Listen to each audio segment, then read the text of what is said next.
Hey everyone, Michael here at optionsplayers.com. I'm an instructor, and I'm going to be doing a few, let's say, videos on different price action patterns that you may want to look for. Um, Really, very, very few indicators. Keep it simple. Stupid is a kind of my motto, and some things. Some of the things that I've learned over the last year, I'm starting to apply a lot more in options trading. The first one here is about high and low base patterns. I'm actually going to focus on low base patterns and give you a real world example that some may have seen me announce in chat just before open on Tuesday on CRWD.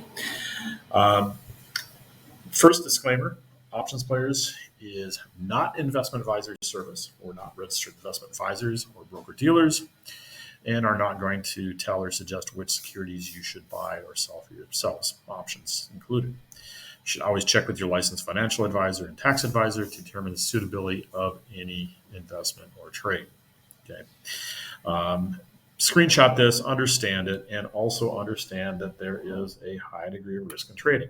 Anything I show you here is going to apply to my personal uh, success or failure rate. Right now, I'm generally right around 60% of the time. That means I'm wrong 40% of the time. No one is infallible. Not even the best trader out there, and I'm definitely not the best trader out there, is going to win all of the time. So take this with a grain of salt. Understand what your losses are and where you position size. So what I want to cover actually is a pattern that goes over and over and over in all asset classes. As many of you know, I do trade multiple asset classes, including some currencies. But my favorite is options. I love options, and it's really kind of the core to what I like to do. Equities or asset classes, they like to rest after a strong move. Okay, um, and they're going to rest, or they're going to consolidate before they decide whether they're going to continue or reverse. Now, oftentimes what happens is they'll go up and boom, it just kind of goes sideways for a while. Okay. Or you're going to get some kind of consolidating move that is a triangle. Okay. So I love taking these types of trades, or they'll go down, bearish, and then you just kind of go sideways for a while. And what happens is it makes a decision either to break up or break down. So my personal preference is that if we are in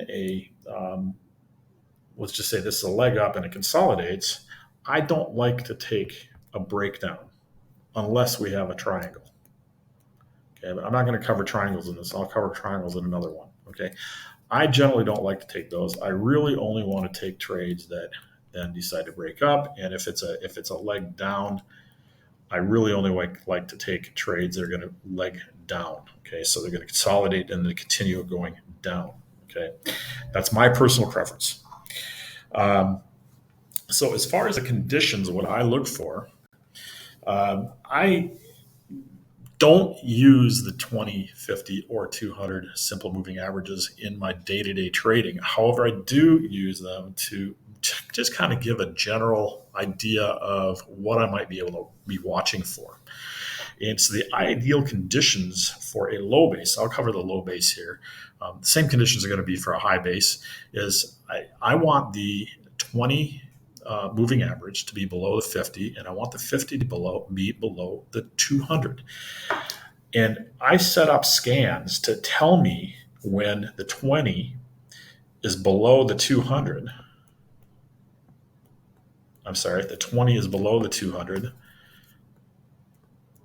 And I like to watch then where is the 50 going. And the second the 50 crosses the 200 and the 20 is still below, I start getting excited.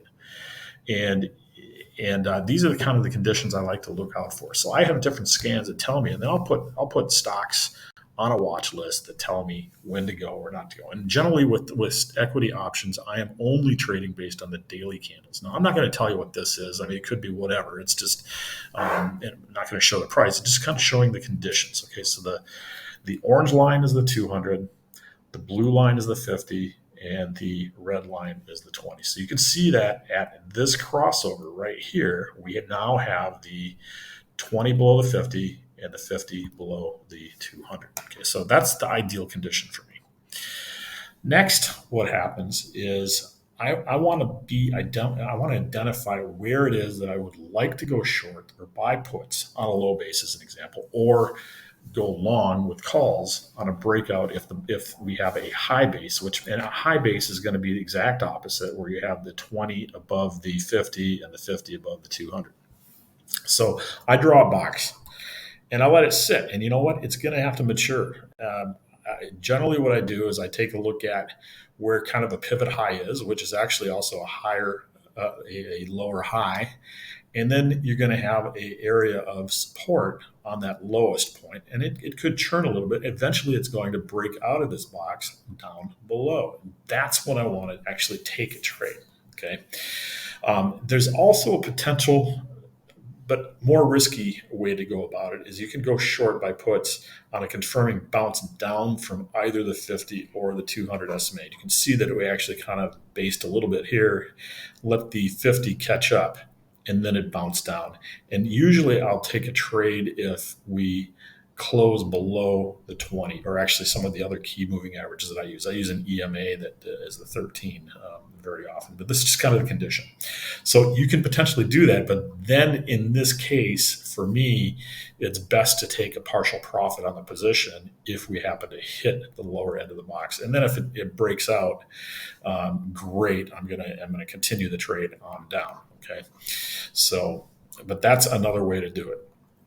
Okay, so here's where the ideal entry is. Generally, what I'm going to be doing is I'm going to be setting contingent orders, and it's just going to hang out there. It's going to hang where it's triggered if we hit a certain point. Now, I usually put it a little bit below the box on a low base. So my contingent order would be that if this particular equity or whatever asset class it is breaks out and hits that price level, then it triggers a market order to buy puts. Okay, I won't go through which strikes or which deltas or anything. That's another subject. It's just more how to read a chart and identify an opportunity. Okay, so the contingent order to go short to buy puts on that break. And this in this case would be a successful trade. You can see this is through TradingView. You can see what I'll do is if I am going to have a stop, I'm going to have a stop actually if we get a close above the one of the key moving averages, either the 50 or the 200. In this case, I'm just showing that the stop would definitely be out of the trade well before this. But if we happen, definitely it's a failure of the breakout of the base if you go back up above this. Okay, and you can see it just kept going down, and you can argue that we had this strong move. So we had a strong move coming down. We got a base. We break out, and now we have another base forming. And I'm not saying I would get out here if I've got time in my option. I'm already going to have a lot of profit, and maybe even the options will be expired. But if I want to continue, I can count that as a base, and any kind of breakdown out of this, maybe we take another leg. Okay, so that's a success. So let me give you a real world case study. I've been watching CRWD for quite some time, and let me just get to the chart. Sorry, I got to do that. Let me get to the chart. And I announced this in chat yesterday before open, what I really wanted to do. And here is CRWD on Monday at the close. Okay, so these are daily candles, and you can see that I've got the 20, I got the 50, and I got the 200. And I knew categorically that on Tuesday, I don't care where it opened, could have opened way up here. I knew categorically that this particular stock was going to have a 50 crossover. Okay, so I knew that. So that sets me up for a base, and my base was really kind of right in there. Okay, so I was really looking to trade. I was really looking to take some kind of trade as long as we were below 200. Okay. Because what happened is we had the 20 below the 50, and I knew the 50 was going to be below the 200. We closed below a very key level, which is 200. And as long as we traded below 200, I wanted to be short and at least try to make it down to the bottom of the box and exit a partial if I was able to get in, because I really thought I was going to do, and then convert, okay, or adjust or do something. Okay, so this is where we were at when I made that announcement. Okay, so I actually did get in. Okay, I got in, and indeed we actually had a gap down, came back up a little bit. I got into 180 puts for $2.50. Okay, and I set an order to sell them at a double, which they did. I actually 6 out of 10 sell them at a double, and then near close today, I actually converted it into a spread because I do believe that there's a good possibility we're going to continue to break down out of this box. So that I'm fulfilling my conditions that I really wanted to be in. I thought the risk was fairly low compared to the potential profit. I hit my goal by actually it exited before I got here, but I just wanted to double. Okay, but if I take a trade early in a low base, I definitely want to take a partial profit if we get down below here. And the partial profit was 60% of my position at 100%, and now I still have room to go if it breaks down further. If it doesn't break down further and keeps going in the box, I'm still locked in on my profit, as you might have seen. Okay, so as far as targets, there's a lot of targets. I mean, I'm sitting in an option that is expiring. I believe it's on the 22nd or 21st. That's when my option expires. I'm now in a spread. I've locked in my profit. And if we continue to go down below 170, I'm going to take the full profit. If it doesn't, that's okay. I've still locked in everything. But definitely bearish, definitely more opportunities for the future.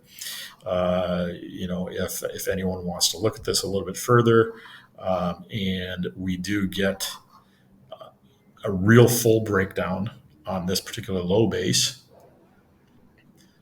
it would be very easy to set a contingent order to trigger puts if CRWD breaks this line right here, which is the low. Okay, so we can actually adjust this box down to this level. Okay, so there we go.